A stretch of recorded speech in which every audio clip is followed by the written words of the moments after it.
Hello दोस्तों, welcome back. आज का जो वीडियो है इसमें हम जो न्यू क्लासिकल पोएट है, बहुत ही फेमस पोएट जॉन ड्राइडन, उनके बारे में बात करेंगे। इस पूरे वीडियो में मैं कवर करूँगी उनकी लाइफ के बारे में और उन्होंने जो जो ड्रामाज लिखे हैं, जो पोएम्स लिखी और उनकी क्रिटिक्स उनके बारे में क्या कहते थे, उन सब के बारे में मैं कवर करूँगी। तो ये जो आज का वीडियो जो मैं कवर कर रही हूँ वो है unit 24 from the new classical poets from the IGNOU book, जिसकी लिंक मैंने डिस्क्रिप्शन में ऐड की है। और इसी के साथ ही जो जॉन ड्राइडन की आगे की जो पोएम्स हैं जो मैं आगे की वीडियोस में डिस्कस करूँगी, उनकी भी लिंक्स मैंने यहाँ शेयर की, आप वहाँ से बिल्कुल चेक कर सकते। तो हम लोग अब यहाँ से जो है जॉन ड्राइडन के बारे में जानना शुरू करेंगे। वो जो है वो बहुत ही important poet, satirist, critic, dramatist, translator and prose writer of his time. तो उन्होंने सोचे एक ही बार में, एक ही इंसान में इतने सारे जीनियसेस, इतने सारे पर्सनालिटी है एक इंसान में, कितनी बड़ी बात है। जो ड्राइडन है उन्होंने अपना पोएटिक करियर शुरू किया था सिविल वॉर के दौरान। उनकी जो एलिजी थी the death of protector Oliver Cromwell, उनके ऊपर जो एलिजी उन्होंने लिखी थी ये उनकी सबसे पहली पब्लिश्ड पोएम्स में से एक है। इस पोएम से उन्हें बहुत ही ज़्यादा पब्लिसिटी भी मिली, आप कह सकते हैं, लोग उन्हें जानने लगे और ये उनका अभी तक का सबसे फेमस पॉलिटिकल सटायर है। लेकिन उसके बाद क्या हुआ कि इन्होंने अपना पार्टी बदल ली, कहते हैं ना, रंग बदल दिए। तो उनकी जो लॉयल्टीज़ है वो चेंज होने लगी। कभी वो जब उनका चलता था कि जब राजा वापस आ गया तो वो राजा की साइड लेके उसके ऊपर पोएम लिखने लगते थे, और जब मान लो कि डेमोक्रेसी आ रही है, क्रॉमवेल उनको लग रहा है कि पावर में आ रहा है, तो वो उसको लेके पोएम लिखने लगते थे। तो काफ़ी कंट्रोवर्सी में रही इनकी लाइफ, और स्पेशली इन्होंने ना अपने लाइफ के एंड तक कन्वर्जन कर लिया था। क्रिश्चियन थे लेकिन रोमनिज़म की तरफ जो है उन्होंने अपने आप को कन्वर्ट कर लिया था। तो इसको लेकर भी काफ़ी कंट्रोवर्सी हुई थी उस वक्त, क्योंकि इतना कॉमन नहीं था लोगों का रिलीजन चेंज करना या इस तरीके की चीज़ें करना, उतना कॉमन नहीं था। स्पेशली लोग अपने जो रिलीजियस व्यूज़ है वो अपने तक ही रखा करते थे। तो इन्होंने जब चेंज किया तो उस चीज़ को लेके काफ़ी हंगामा हुआ था। इसी के ऊपर उन्होंने एक पोएम भी लिखी है, the hind and the panther. वो भी आप पढ़ सकते हैं, अगर आप चाहें तो आप उसे बिल्कुल पढ़ सकते हैं। इनका ही जो वक्त था, उस वक्त जो ब्रिटिशर्स हैं वो सब जगह राज कर रहे थे। ईस्ट इंडिया कंपनी जो है वो इंडिया में आ चुकी थी और काफ़ी उनका स्ट्रॉन्ग इम्पैक्ट था इंडिया पे, और काफ़ी उन्होंने अपनी जड़ें जमा ली थी। उसी वक्त जो है ग्लोरियस रिवॉल्यूशन भी चल रहा था, जिसके की असर हमें कॉमन मैन पे देखने के लिए मिल रहे थे। तो जो ड्राइडन है, इनका मेजर कंट्रीब्यूशन जो है वो है हीरोइक कपलेट का। द हीरोइक कपलेट और rhymed decasyllabic verse is Dryden's major contribution to English prosody. Pope ने कहा है, पोप जो बहुत फेमस पोएट थे वो भी, उन्होंने कहा है कि मैंने वर्सिफिकेशन जो है पूरी तरीके से मैंने ड्राइडन और उनके वर्क से ही सीखा है। इससे हमें पता चलता है कि पोप और जो ड्राइडन है वो दोनों ही बहुत फेमस मास्टर्स है हीरोइक कपलेट के। इंग्लिश पोएम्स में जितना भी ट्रेडिशन, अगर आप पुराना सारा वर्क देखेंगे तो इन दोनों ने ही सबसे अच्छे हीरोइक कपलेट लिखे हैं। और क्योंकि इन्हीं की जो एज थी उसमें क्या हुआ कि जो blank verses which was till now, इन दोनों के आने से पहले ब्लैंक वर्स सबसे ज़्यादा इंपॉर्टेंट होता था इंग्लिश पोइट्री में, इन लोगों ने आके उसको पूरी तरीके से हटा दिया। इनके आने के बाद से जो है ब्लैंक वर्स की जगह हेरोइक कपलेट का यूज़ होने लगा। इन लोगों ने ऑलमोस्ट उसको रिप्लेस कर दिया था। अब जो ड्राइडन है वो इसमें बिलीव करते थे कि the language of poetry was improved and refined by him. But जो वर्ड्सवर्थ हैं वो कहते थे कि उन्हें जो है ड्राइडन की पोएट्री उतनी अच्छी नहीं लगती, या वो उन्हें अनपोएटिकल लगती है, क्योंकि काफ़ी सारे सटायर जो सब उन्होंने लिखा है, इसलिए जो वर्ड्सवर्थ है उन्हें ड्राइडन और पोप की पोएट्री उतनी पसंद नहीं है। उनके जो व्यूज़ हैं, वर्ड्सवर्थ के व्यूज़, वो मैंने अपने पहले वाले वीडियो में भी बताए हुए हैं। न्यू क्लासिकल एज के पार्ट 3 में भी हमें उनके व्यूज़ कुछ कुछ देखने के लिए मिलेंगे। और जो टी.एस. इलियट है उन्होंने डिस्क्राइब की है ड्राइडन की पोएट्री को ऐसे: the complexity of vision and language was lost. The rise of science, the stress on the clarity and simplicity of expression made the language of poetry in English less connotative. मतलब कि वो जो है science और ये सब चीज़ें डाल डाल के उन्होंने जो है इंग्लिश लैंग्वेज का जो कनोटेशन है उसको काफ़ी कम कर दिया था। तो ये तो हमने व्यूज़ जाने दूसरे लोगों के या उनके कंटेम्प्रेरीज के व्यूज़ क्या थे ड्राइडन पे, बट ऑफकोर्स हमें बात करनी पड़ेगी उनकी लाइफ के बारे में। उनका जो जन्म है जॉन ड्राइडन का, वो इरासमस ड्राइडन के यहाँ पे पैदा हुए थे। ये एक प्यूरिटन थे और इनका जो जन्म हुआ था वो नॉर्दर्न हैम्पशायर में हुआ था 9 अगस्त 1631 को। 1650 में ड्राइडन जो है उन्होंने ट्रिनिटी कॉलेज में एंट्रेंस लिया और फिर कैम्ब्रिज में उनका एडमिशन हुआ। उन्हें स्कॉलरशिप मिली थी, वेस्टमिंस्टर स्कॉलरशिप मिली, जिसकी वजह से उनका कैम्ब्रिज में एडमिशन हुआ। 4 साल कैम्ब्रिज में रहने के बाद जो है ड्राइडन वो लंदन वापस आ गए। उसके बाद वो जो है एक सेक्रेटरी बन गए। जॉर्ज पिकरिंग करके सर थे, उनके ये सेक्रेटरी बन गए। तो क्योंकि जो जॉर्ज पिकरिंग है ये उनके मैटरनल कज़न थे, यानी ममेरा भाई हम जिसको बोलते हैं। तो ये जो जॉर्ज पिकरिंग थे, इन्हें क्रॉमवेल से बहुत, बोलते हैं ना किसी का हाथ सर पे होना, तो उन्हें बहुत सारे फेवर्स क्रॉमवेल से मिलते रहते थे। इसीलिए उनकी हेल्प से 1662 में जो है ड्राइडन वो न्यूली फाउंड रॉयल सोसाइटी जो है इंग्लिश लोगों के लिए जो एक सोसाइटी, एक क्लब बनाया गया था, इसके बारे में भी मैंने पिछले वीडियो में बात की है, उसके ये एक मेंबर बन गए थे। इसके बाद जो है इनकी शादी हुई लेडी एलिजाबेथ से और उनके 3 बच्चे हुए, चार्ल्स, जॉन और हेनरी। इस वक्त तक उन्होंने अपनी पोएम्स लिखना शुरू कर दिया था स्कूल्स में, और उन्होंने जो है अपनी शादी के वक्त से ही उन्होंने जो ड्रामाज हैं, जो प्लेज है, वो भी लिखना शुरू कर दिया था। और फिर 10 साल तक उन्होंने poems, plays, preface to plays, play को शुरू होने से पहले जो हम प्रीफेस होता है प्लेस या पोएम्स का, वो क्रिटिकल ऐसे ये सब चीज़ उन्होंने लिखी और वो काफ़ी फेमस हो चुके थे। स्पेशली उनका डेकासिलेबिक कपलेट की वजह से वो काफ़ी फेमस हो चुके थे। अब अगर हम सटायरिकल एज की बात करें, जिसके लिए कि ये पूरा जो है ये बहुत फेमस है, ये दोनों ड्राइडन ये काफ़ी फेमस हो चुके थे अपनी एज में, उन्होंने बहुत सारी चीज़ें लिखी थी, लोग उन्हें जानते थे। तो 1671 में द रिहर्सल नाम का एक प्ले स्टेज किया गया था, मतलब एक प्ले बनाया गया था जिसमें कि ड्राइडन का एक मॉक वर्जन जो है उन्होंने बनाया था, जिसका कि नाम था बेस, BAYES, बेस। तो ये जो वर्जन है, ये इसका नाम है बेस, लेकिन उसके जो सारे कैरेक्टरिस्टिक्स है उससे आपको इजीली समझ में आ जाएगा कि ये ड्राइडन ही है। उस वक्त जो ड्राइडन है वो पोएट लॉरेट बन चुके थे। विलियम जो डेवमेंट है उनकी डेथ हो चुकी थी और इसीलिए जो ड्राइडन है वो पोएट लॉरेट बन चुके थे। और इसी वक्त तक वो एक हिस्टोरियोग्राफर भी बन चुके थे। उसके जस्ट बाद 1670 तक वो ये भी बन चुके थे और वो रॉयल सोसाइटी के भी मेंबर थे। और इसीलिए आप समझ सकते हैं कि वो काफ़ी फेमस थे। जॉन ड्राइडन जो है वो काफ़ी फेमस थे, लोग उन्हें जानते थे। तो इसीलिए जब ये प्ले बनाया गया जिसमें कि उन्होंने मॉक किया था ड्राइडन को, उनकी जो एक रेपुटेशन है उसको बहुत ज़्यादा फ़र्क पड़ा। और लगातार जो बेस के ऊपर उन लोगों ने रनिंग कमेंट्री की है कि उसको क्रिटिकल एटीट्यूड नहीं है और उसको ये नहीं आता है, उसको वो नहीं आता, जिसकी वजह से है ड्राइडन की जो इमेज है उस पर बहुत ज़्यादा फ़र्क पड़ा। अब इसीलिए उन्होंने उसका बदला लेने के लिए एब्सोल्यूम एंड एकिटोफेल लिखी। उसके जवाब में उनके जो दुश्मन थे उन्होंने इसका एक पैरोडी बनाया, the medal of John base उन्होंने ये बनाया, जिसके जवाब में ड्राइडन ने मैकफ्लेक्नो लिखी।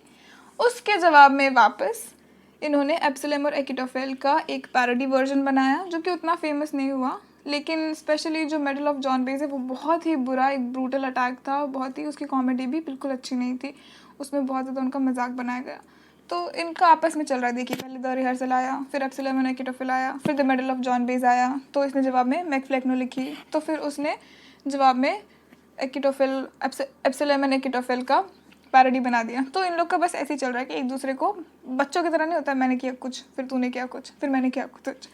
एनीवे, सो इस सब के बाद जो है फाइनली जो जॉन ड्राइडन है इन्होंने जो है, लेकिन उसके बाद 2 चीज़ें कि उन्होंने अपना रिलीजन कन्वर्ट किया और दूसरी बात ये हुई कि सडनली उनके जो पॉलिटिकल एस्पेक्ट्स थे उसमें कुछ चेंजेस आए, जिसकी वजह से जो थे आप वैसे तो जानते होंगे कि जो पोएट लॉरेट है, जब कोई एक इंसान बन जाता है पोएट लॉरेट तो जब तक वो मर नहीं जाता तब तक दूसरे किसी इंसान को नहीं बनाया जाता पोएट लॉरेट, क्योंकि पॉलिटिकल चेंजेस आए जिसकी वजह से उनकी आंखों के सामने उन्हें पोएट लॉरेट की पोस्ट से हटा के शेडवेल को पोएट लॉरेट बना दिया गया।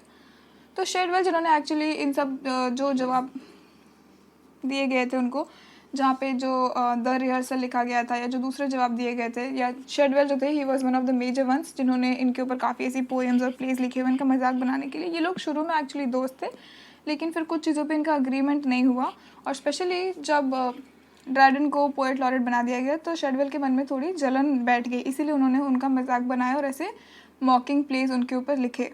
तो बाद में जब जॉन ड्राइडन की आंखों के सामने उन्हें हटा के शेडवेल को पोएट लॉरेट बना दिया गया तो उनके लिए वो बहुत ही ज़्यादा बुरा था, लाइक उन्हें बहुत ज़्यादा दुख हुआ इस बात से।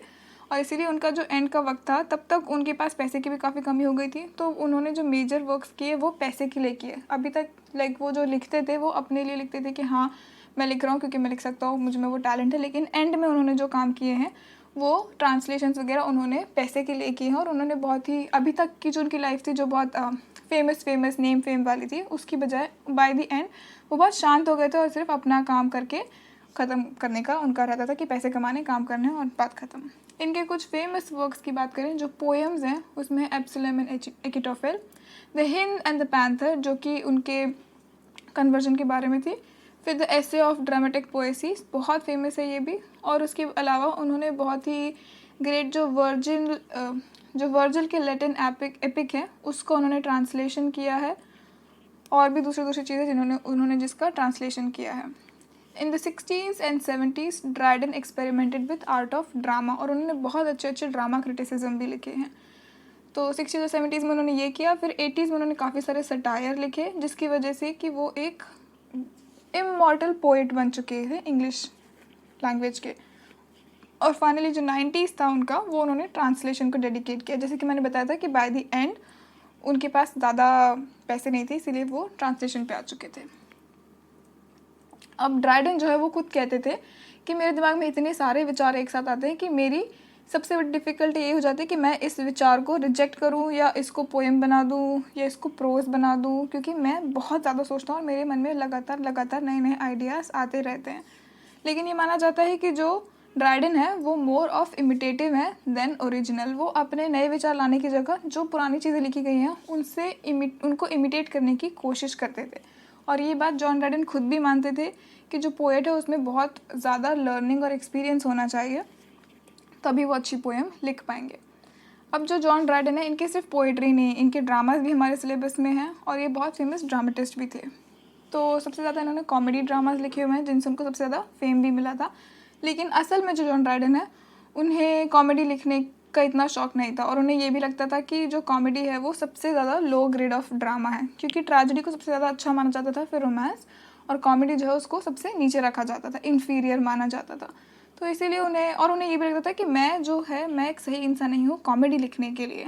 लेकिन फिर भी उन्होंने काफ़ी सारी कॉमेडीज़ लिखी है, कॉमेडी ड्रामाज लिखे हैं, जिनके के एग्जाम्पल हैं the wild Gallant, sir Martin मारल, एन इवनिंग्स लव, और द मॉक एस्ट्रोलॉजर। और इसके अलावा टोटल ये 8 है, जिनकी लिस्ट मैं यहाँ स्क्रीन पे शेयर कर रही हूँ, आप वो सारे नाम नोट कर सकते हैं। एंड एज यूजुअल जो मैंने नोट्स बनाए हैं वहाँ पे भी ये सारा आपको लाइन बाय लाइन मिल जाएगा, आप वहाँ से भी चाहें तो नोट कर सकते हैं। इसके अलावा इन्होंने ट्रैजिक कॉमेडीज़ भी लिखी हुई हैं। तो जो ड्राइडन है वो मानते थे कि जो ट्रैजिक कॉमेडीज़ हैं वो उन्हें ज़्यादा सूट करती हैं बजाय कि नॉर्मल हा ही वाली कॉमेडी से। तो उसके कुछ एग्जाम्पल हैं the rival ladies, secret love, the Spanish fryer, and the love triumphant. ये उनकी ट्रैजिक कॉमेडीज़ है। इसके बाद हम आते हैं हीरोइक ड्रामा पे। तो जो हीरोइक ड्रामा है, इसमें पैशन ड्रामा, मेलो ड्रामा, रोमांस और ओपेरा, इन सब का एक बहुत ही अच्छा मिश्रण हुआ करता था। ये सारी चीज़ें आपको देखने के लिए मिलेंगी। इनकी जो थीम्स होती थी वो मोस्टली होती थी लव, ऑनर और सिविक वर्च्यू पे। इसके कुछ एग्जाम्पल हैं the Indian emperor, the tyrannic love, the conquest of Granada, इसके पार्ट्स थे 1, 2 एंड 3, और औरंगज़ेब। ये सब इनके बहुत ही इम्पॉर्टेंट हीरोइक ट्रेजेडीज़ में से एक है। अब जो इनके प्ले है ये फेमस या इंटरेस्टिंग है एक और रीज़न की वजह से, क्योंकि जिसमें ड्राइडन ने कहा है कि वो जो अभी तक का जो था ना कि मैं बस प्यार के लिए कुछ भी करूँगा और यही सब चीज़ें, इन सब चीज़ों से जो ड्राइडन है वो काफ़ी पक चुके थे। जो लोगों का जो ऑडियंस जो उनकी है उनमें एक इंडिफरेंस आ गया है। उन्हें ऐसा लगता था कि वो 2 एजेस के बीच में फंस चुके हैं, पहला और आखिरी। और इसके अलावा उनको उतने पैसे भी नहीं मिल रहे थे जो प्लेस वो लिखते थे, इससे उनको और ज़्यादा दुख होता था। तो उन्हें ऐसा लगता था कि जो लोगों को चाहिए वो मैं उन्हें दे नहीं पा रहा हूँ, क्योंकि जो पोएट है उन्हें ऐसा लगता था, क्योंकि उस वक्त तक टीवी वगैरह भी आ चुके थे और सब कुछ, तो उन्हें ऐसा लगता था कि जो लोग हैं उनका इंटरेस्ट जो है वो पोएट्स और ड्रामाज में ख़त्म हो चुका है, पोइट्री और ड्रामा में ख़त्म हो चुका है।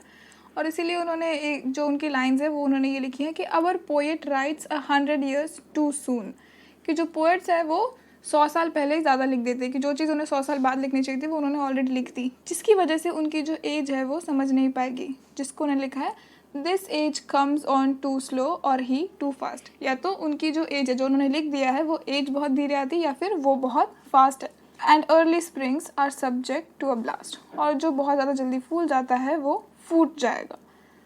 तो इनके जो ड्रामास थे उसमें ऑडियंस को गाने, डांस, वायलेंस ये सब कुछ तो पसंद आता था, लेकिन फिर भी उनको इतने पैसे नहीं मिलते थे। वो सब जो वो अपना काम करे उसमें उनको इतने पैसे नहीं मिलते थे।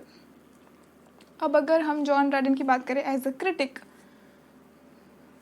तो जो क्रिटिसिज्म है उस वक्त वो सिर्फ एक प्रोफेशनल या एकेडमिक लेवल पे नहीं था। उनके टाइम पे जो क्रिटिसिज्म है it was a part of the society, और इसीलिए जो है जॉन ड्राइडन को the father of English criticism भी कहा जाता है। क्यों?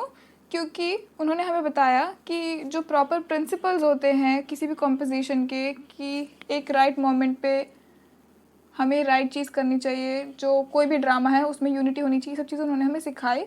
और इसके अलावा जो ड्राइडन है उनका क्रिटिकल इंसाइट बहुत ही अच्छा था, उनका क्रिएटिव इमेजिनेशन बहुत ही अच्छा था। उन्होंने पोएटिक लाइसेंस को भी डिफेंड किया है उसकी साइडली, उसके बारे में बताया कि वो कैसे सही है।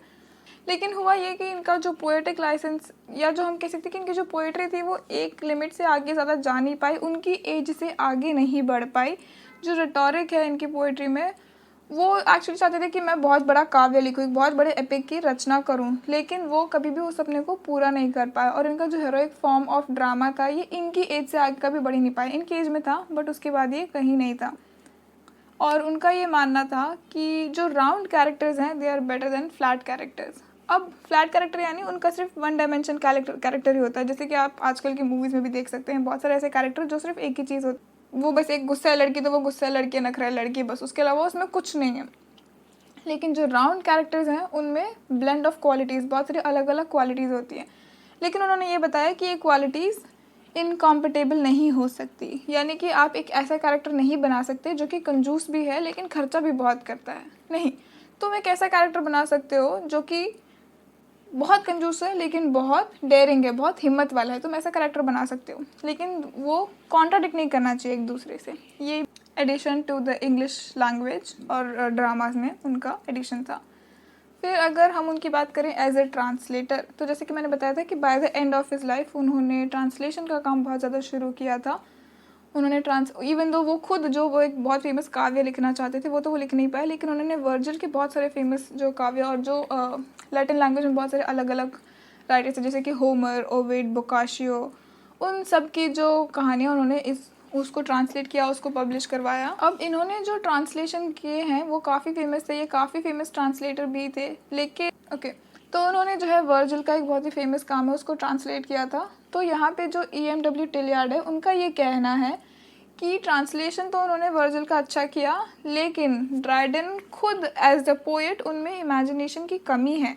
और क्योंकि उनमें इमेजिनेशन की कमी है, वर्जिल जो कि हाईली इमेजिनेटिव पोएट थे जिनका काम बहुत ही इमेजिनेटिव है, लाइक क्रिएटिव कुछ अलग सा है, ड्राइडन जो है उस लेवल तक, उनके लेवल तक कभी पहुंच ही नहीं पाए। और इसीलिए जो है उन्होंने जो एनास करके कैरेक्टर थी, उनकी पहली बुक का एक कैरेक्टर था, जब ड्राइडन का ट्रांसलेशन हमने देखा तो उन्होंने एक गॉडेस को ऐसे बना दिया जैसे कि वो कोई लड़की है जो ब्यूटी कंपटीशन के लिए जा रही है, जबकि उसका जो कैरेक्टर है वो एक गॉडेस लेवल का है कि उसको किसी से कोई डर नहीं है, कोई भय नहीं है, वो ऑलरेडी दी बेस्ट है, वो गॉडेस है, वो भगवान है। तो अगर ड्राइडन का वर्जन हम पढ़ेंगे, उसका एग्जाम्पल देते हुए उन्होंने समझा कि ड्राइडन का वर्जन जो है वो यहाँ पे है, मैं रीड कर रही हूँ। Thus having said, she turned and made appear her neck refulgent, the dishevelled hair, dishevelled यानी बिखरे हुए बाल, which flowing from her shoulders, उसके जो बाल है वो कंधों से नीचे जा रहे हैं, reach the ground and widely spread ambrosial scent around. In length of train descends her sweeping gown. उनका जो गाउन है जो आपने देखा है ज़मीन पे जो चल के लाइक जो ग्राउंड लेवल से भी नीचे जो गाउन है वो चल के आता है, पोछा लगाने की तरह वो चल के आता है। And bye her graceful walk the queen of love is known. तो इस तरीके से इंट्रोडक्शन दिया था उन्होंने उस कैरेक्टर का। लेकिन असल में अगर इसका एक मोर फेथफुल या बेटर वर्जन ट्रांसलेशन का देखा जाए तो वो दूसरे जो किसी राइटर ने लिखा है वो ये है, she ended and turning away she flushed over हर रोजी नेक, उसकी जो गुलाबी गर्दन है उसको उसने से घुमाया, and her immortal hair breathed forth with divine fragrance from her head, और उसके जो इमॉर्टल हेयर यानी कभी ना मरने वाले बाल। तो आप वो अंतर देखिए, जहाँ पे उसने पहले डिशेव्ड हेयर की बात की, यहाँ पे उसके बालों को इमॉर्टल बताया है और उसके इमॉर्टल बालों से बहुत ही अच्छी खुशबू आ रही है। Her robe dropped flowing to her feet, उसका जो रोब यानी उसके जो कपड़े हैं, जो उसका गाउन है वो उसके पैरों तक, उसके फीट पे गिर रहा है। And her gait she was revealed a true goddess, और जैसे वो चल रही है, हर गेट यानी कोई भी इंसान अपने आप को जैसे कैरी करता है वो एक ट्रू गॉडेस की तरह लग रही है। अब दोस्तों हम लोग ऑलमोस्ट जो है इसके एंड पे आ चुके हैं। जो लास्ट टॉपिक है मैं कवर कर रही हूँ द डेवलपमेंट ऑफ ड्राइडन पे, जो कि उनके डेवलपमेंट है उसको 4 हिस्सों में डिवाइड किया जा सकता है। सबसे पहला जो है वो 1649 से 1667 के बीच में डिवाइड होता है, जिसमें कि उन्होंने जुवेनाइल और अर्ली पोइट्री लिखी है, जब वो शुरू कर रहे थे पोइट्री लिखना वो। दूसरा जो हिस्सा है वो अ ब्लाइंड एली, जिसमें उन्होंने हीरोइक ड्रामा लिखा है, जो शुरू होता है 1668 से 1680 तक उन्होंने हीरोइक ड्रामाज लिखे हैं। फिर तीसरा है अ शॉर्ट ब्लूम, जब कहते हैं कि फूल वापस खिले 1681 से 86 तक। और लास्ट में जो है मेलो ट्रांसकल्चरल पोएट, जो उन्होंने मेलो यानी जो दब जाते हैं वैसे एक पोएट के रूप में ये आए। तो शुरू की जो इनकी पोएम्स है वो as a man who suffered and the artist who created were inseparable, यानी इनके मन में जो जो दुख थे, जो परेशानी थी वो, और जो आर्टिस्ट है वो, ये दोनों इंसेपरेबल थे। उनकी जो पोएम्स है वो इस चीज़ में हमें एकदम देखने के लिए मिलता है। तो अगर आपको डिटेल में उन सारे एजेस के बारे में जानना, उन्होंने क्या क्या काम किया था, तो उसके नोट्स मैंने यहाँ शेयर किए, आप बिल्कुल उस वेबसाइट पे जाके सारे नोट्स देख सकते हैं। तो फाइनली जो है हम उनकी लाइफ को यहाँ सम अप करेंगे। उनका जन्म हुआ था 9 अगस्त 1631 को नॉर्थ हैम्पनशायर में। उनका जो करियर है वो सिविल वॉर की allergy on the death of Cromwell से शुरू हुआ। इनकी शादी बहुत खुशनुमा शादी नहीं थी। इनके 3 बच्चे थे एलिजाबेथ से। जो द रिहर्सल नाम का प्ले है, इससे इनकी रेपुटेशन पे बहुत ज़्यादा फ़र्क पड़ा। उसके जवाब में इन्होंने लिखी एब्सलम एंड एकिटोफेल। उसमें उन्होंने अपने पूरे जीवन में 21 प्लेज लिखे हुए हैं। इन्हें पोएट लॉरेटशिप ऑफर की गई थी, लेकिन उनके कंटेम्प्रेरीज को उनसे जलन हुई और उसके बाद ये लॉरेटशिप जो है उनसे वापस ले ली गई थी। और इन्होंने अपने जीवन काल में बहुत सारा क्रिटिसिज्म झेला है, स्पेशली उनके फेथ के कन्वर्जन को लेके। इन्होंने बहुत सारे ड्रामाज लिखे हैं, comedy, tragic comedies, heroic tragedies, essay, translation, epics and poem, इन्होंने ये सब कुछ लिखा है। और बाय द एंड जब इनकी मौत होने वाली थी, बाय द एंड इन्होंने अपनी डेली ब्रेड कमाने के लिए बहुत सारे ट्रांसलेशन किए हैं और बहुत सारे काम किए हैं। तो ऑब्वियसली इनका जो योगदान है इंग्लिश लैंग्वेज में, वो कभी भी कोई इस लेवल को नहीं पहुँच पाएगा जिस लेवल पर ये थे। तो आई होप आपको अभी इनकी लाइफ के बारे में काफ़ी कुछ समझ में आ गया होगा। इसी वीडियो में मैंने नीचे जो हमने पोएम्स डिस्कस की हैं उनकी लिंक मैंने यहाँ शेयर की है, ड्राइडन की भी और पोप की भी। और प्लीज़ नोट्स जो हैं वो भी आप लिंक में से चेक कर सकते हैं। आई होप आपको ये वीडियो अच्छा लगा होगा। अगर आपको कोई सवाल है तो आप मुझे कमेंट सेक्शन में ज़रूर बताइए, और अगर आपके पास कोई स्पेसिफिक वीडियोज़ है जो आप चाहते हैं कि मैं डिस्कस करूँ, वो भी मुझे कमेंट सेक्शन में ज़रूर बताइए, तो मैं उनके ऊपर वीडियोज़ बनाऊँगी। सो गाइस, आप लोगों का सपोर्ट से मुझे मोटिवेशन मिलता है और वीडियोस बनाने के, तो प्लीज़ कमेंट कीजिए, सब्सक्राइब कीजिए और मेरे चैनल को देखते रहिए। Thank you so much.